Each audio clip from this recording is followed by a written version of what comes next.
Assalamualaikum warahmatullahi wabarakatuh.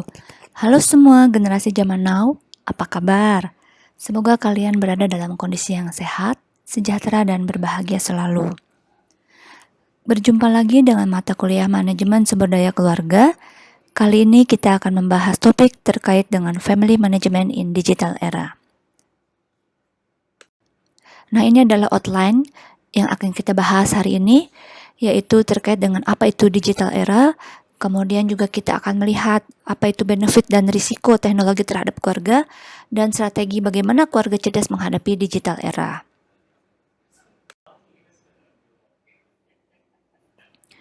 Baik, sudah siap ya? Mari kita mulai.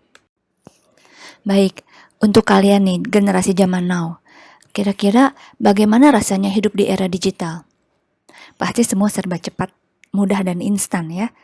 Nah, bagi kebanyakan masyarakat saat ini, internet seakan-akan jadi kebutuhan primer. Jadi banyak sekali waktu yang dihabiskan ya bersama smartphone atau komputer gitu ya, daripada melakukan aktivitas di luar ruangan.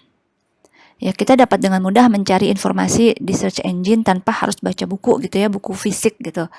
Nah, kemudian era digital juga manusia semakin melek teknologi dan semuanya serba terkoneksi. Ya, jadi saling terhubung. Nah, tapi sebenarnya apa sih era digital itu gitu ya? Dan seperti apa sih gitu ya serunya hidup di era digital?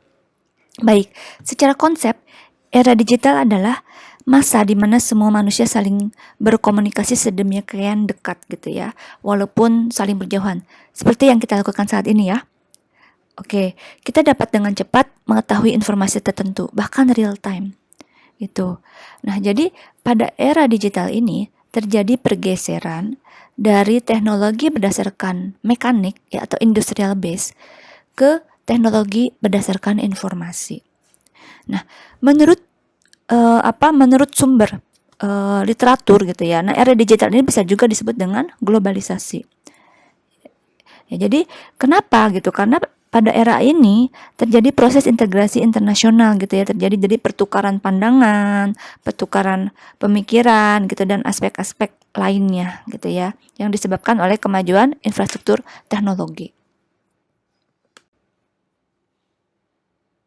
Oke, tadi sudah dijelaskan ya, bagaimana pada era digital itu informasi, pengetahuan itu bisa dengan mudahnya diterima, gitu ya, bisa mudah bertukar informasi itu sangat mudah, ya. Tapi perkembangan teknologi ini yang semakin pesat ini juga membawa perubahan di dalam masyarakat. Ya, apa saja? Mari kita lihat slide selanjutnya.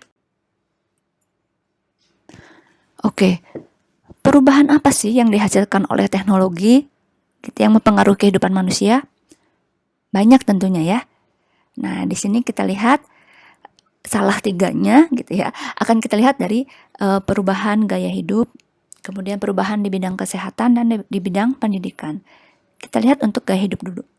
Nah, gaya hidup digital merupakan sebuah fenomena baru kan bagi masyarakat milenial dewasa ini gitu ya. Sekarang pekerjaan bisa dilakukan dengan lebih efisien. Dalam arti bisa menghemat biaya dan juga waktu. Kemudian dilihat dari sisi interaksi sosial.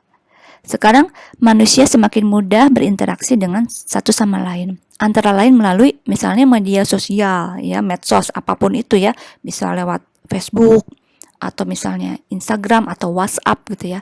Namun akibatnya, interaksi sosial di dunia nyata menjadi berkurang. Nah, hal ini kemudian akan membentuk pola hidup masyarakat yang semakin tertutup dan individualis. Nah, kemudian bagaimana dengan di bidang kesehatan? Bidang kesehatan misalnya munculnya alat dan teknologi yang canggih. Misalnya apa? Misalnya teknologi untuk transplantasi anggota tubuh ya, misalnya mata atau untuk ginjal, untuk jantung gitu ya. Nah, ini semua kan punya dampak positif ya untuk meningkatkan harapan hidup manusia. Gitu, walaupun kita tidak bisa mengesampingkan adanya efek negatifnya ya, antara lain efek dari radiasi yang ditimbulkan gitu ya. Tapi itu nanti mungkin bisa dibahas lagi lebih lanjut di kesempatan yang lain gitu ya. Nah, kemudian teknologi yang lain misalnya di bidang kesehatan juga sekarang sudah banyak muncul aplikasi-aplikasi yang mengatur gaya hidup sehat. Misalnya aplikasi olahraga, aplikasi yang mengatur pola makan. ya, yang bisa di-download secara gratis gitu ya melalui aplikasi store yang ada pada ponsel-ponsel gitu ya. Nah, kemudian di bidang pendidikan. Nah, hasil teknologi sebenarnya sudah sejak lama dimanfaatkan dalam bidang pendidikan ya.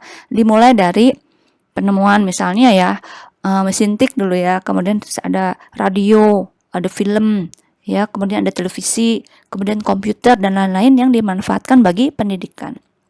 Nah, saat ini tuntutan global menuntut dunia pendidikan untuk selalu menyesuaikan perkembangan teknologi.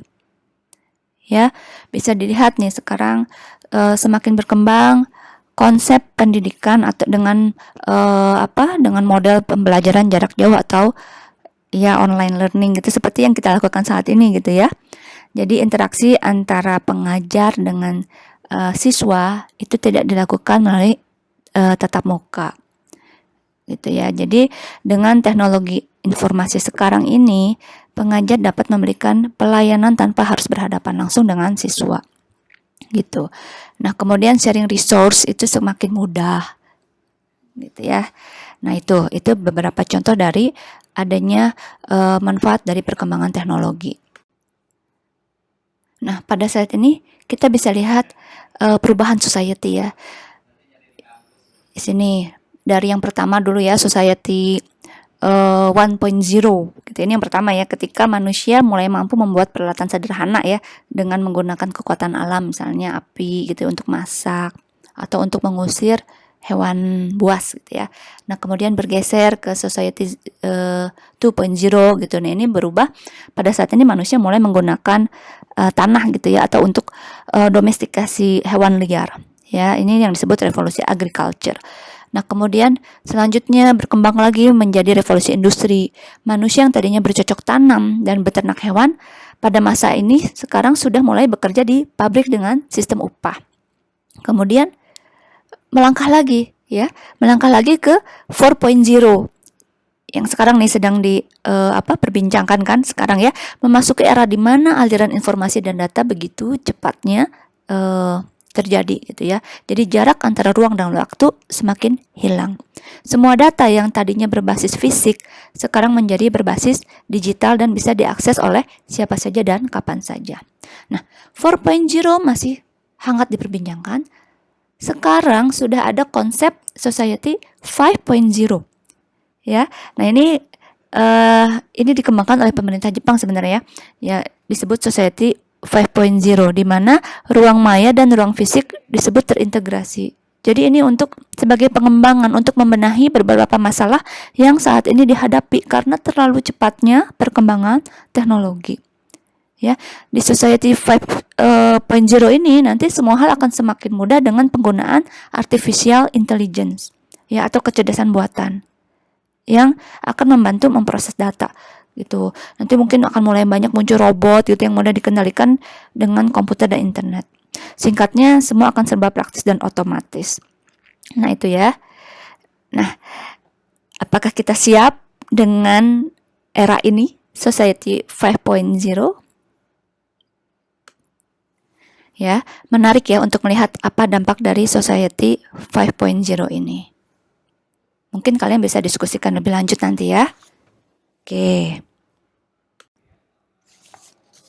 Nah, sekarang kita lihat data di Indonesia ya. Jadi, dalam laporan Digital Around the World 2019, itu terungkap bahwa dari total 268 juta jiwa penduduk Indonesia, itu ada 150 juta pengguna internet di Indonesia. Artinya, lebih dari setengah penduduk Indonesia telah melaksanakan akses ke dunia maya. Nah, kemudian 150 juta di antara populasi Indonesia juga ternyata telah menggunakan media sosial. Dengan demikian sama tuh, lebih dari separuh penduduk di Indonesia telah melek media sosial. Ya, media sosial. Nah, kita akan lihat. Oke, sekarang tadi sudah dibahas ya. Sudah dibahas. Era digital telah membuat manusia memasuki gaya hidup baru. Itu yang tidak bisa dilepaskan dari perangkat yang serba digital. Ya.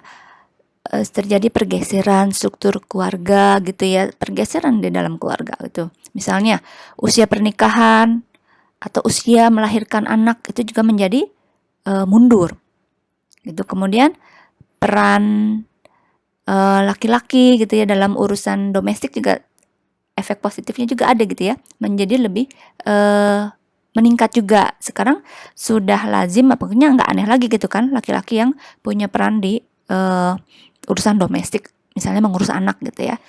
Nah, kemudian ada jam kerja yang lebih fleksibel. Kemudian kebutuhan untuk working from home juga semakin meningkat. Bukan hanya karena wabah gitu ya, tapi memang sekarang sudah mulai banyak perusahaan-perusahaan yang menerapkan remote gitu ya, kerja secara remote, working from home. Yang penting adalah produktivitasnya gitu. Nah, dengan adanya pergeseran jam kerja yang lebih fleksibel ini gitu, sehingga yang tadi itu mungkin lebih banyak waktu untuk keluarga gitu ya. Kesempatan keterlibatan dalam pengasuhan anak menjadi lebih besar gitu ya, harusnya seperti itu. Kemudian juga ada lagi kan efek yang lain apa? Perubahan apa lagi? Perubahan misalnya berbelanja. Sekarang kita lebih senang berbelanja secara online.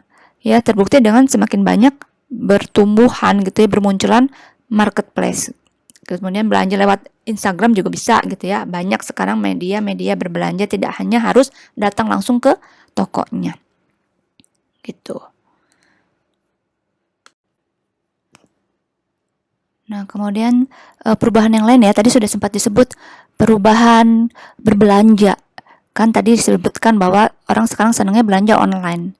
Ya, sekarang walaupun ya masih suka juga sih, ada sebagian orang yang lebih senang belanja secara datang ke tokonya secara fisik, pengen lihat fisiknya langsung gitu ya. Tapi sudah semakin banyak juga gitu ya orang yang senang memilih untuk belanja online. Sehingga dampaknya apa? Kita lihat ya, kita lihat sekarang banyak sekali retail-retail yang bertumbangan gitu, karena tadi itu katanya orang lebih senang belanja online gitu. Kemudian juga sekarang sudah banyak masyarakat gitu ya, atau misalnya komunitas-komunitas online ya, terutama untuk kaum milenial ya, mereka senang sharing ya, mereka senang kolaborasi gitu ya, senang berkumpul, tapi berkumpulnya secara online gitu ya. Banyak sekali komunitas-komunitas online, wadah untuk bertukar informasi gitu ya. Kemudian banyak juga sekarang sosial media influencer, blogger-blogger gitu ya, yang selalu mengupdate gitu ya, apa sih isu-isu terbaru, misalnya apa tren terbaru, apa produk baru, apa termasuk dengan gaya pengasuhan apa gitu dalam bidang parenting. Nah, itu juga sekarang banyak tumbuh gitu ya di masyarakat. Nah, ini ya, ini tren keluarga di era digital. Jadi bagaimana urbanisasi semakin meningkat, keluarga semakin mengecil, rumah tangga tunggal makin meningkat, tradisi liburan gitu ya, berubah gitu ya, mobile job tadi sudah dibahas. Nah, ini dampaknya ya, dampak, kita bicara dampak teknologi yang akan banyak nanti kita bahas di slide selanjutnya. Jadi di sini ada istilah technostres. Jadi ini kata yang baru diciptakan yang digunakan untuk menggambarkan keadaan emosi yang diciptakan oleh perasaan ya, yang kurang siap gitu menghadapi perubahan yang cepat dalam proses informasi. Oke ya. Nah, selanjutnya kita akan lihat ya dampak-dampak lain gitu, dampak-dampak kita akan lihat lebih lanjut. Nah, ini ya, ini ada riset tentang dampak negatif dari digital ini ya. Nah, misalnya ada yang namanya Facebook envy.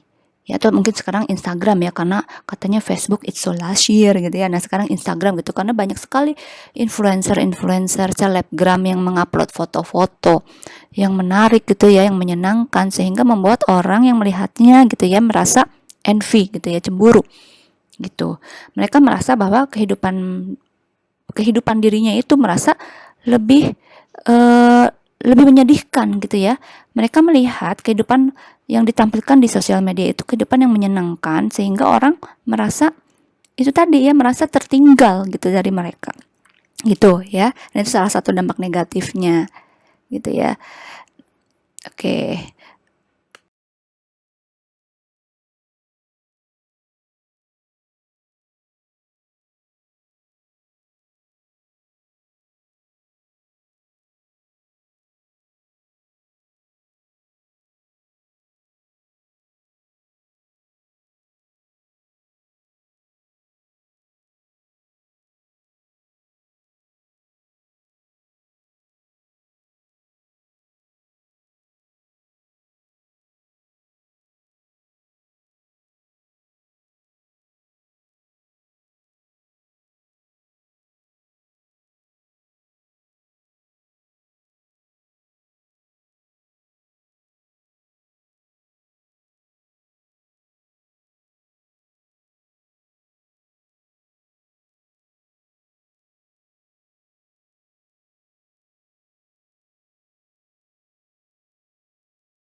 Oke.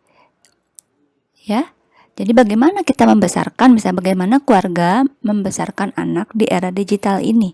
Gitu, tidak dapat dipungkiri bahwa sekarang anak-anak hidup di era digital.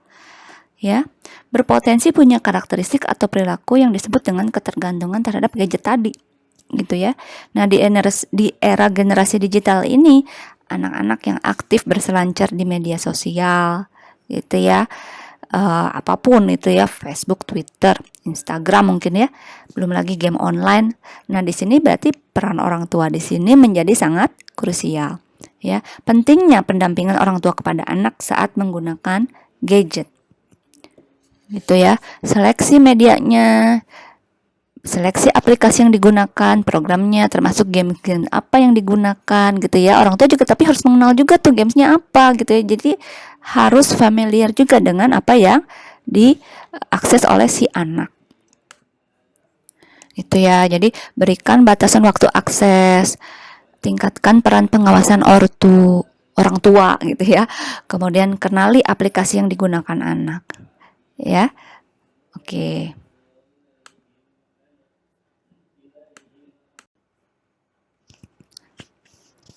Oke. Kita sampai pada slide terakhir. Jadi intinya adalah teknologi itu memang bisa membuat kehidupan kita menjadi lebih mudah, lebih nyaman, lebih praktis, gitu, lebih efisien. Tapi kita harus ingat, teknologi itu tidak boleh mengenyampingkan aspek human value seperti juga dengan aspek family value, gitu ya. Jadi tidak boleh ada lagi nih istilah bahwa teknologi itu mendekatkan yang jauh tapi menjauhkan yang dekat. Oke, setuju ya? Oke, dari saya cukup sekian. Semoga apa yang sudah disampaikan tadi bermanfaat. Silakan setelah ini berdiskusi, ya, berdiskusi dengan kelompok. Dan kemudian kalau ada pertanyaan mungkin bisa dilanjutkan di forum. Oke ya, terima kasih atas perhatiannya. Sukses selalu untuk kalian. Wassalamualaikum warahmatullahi wabarakatuh.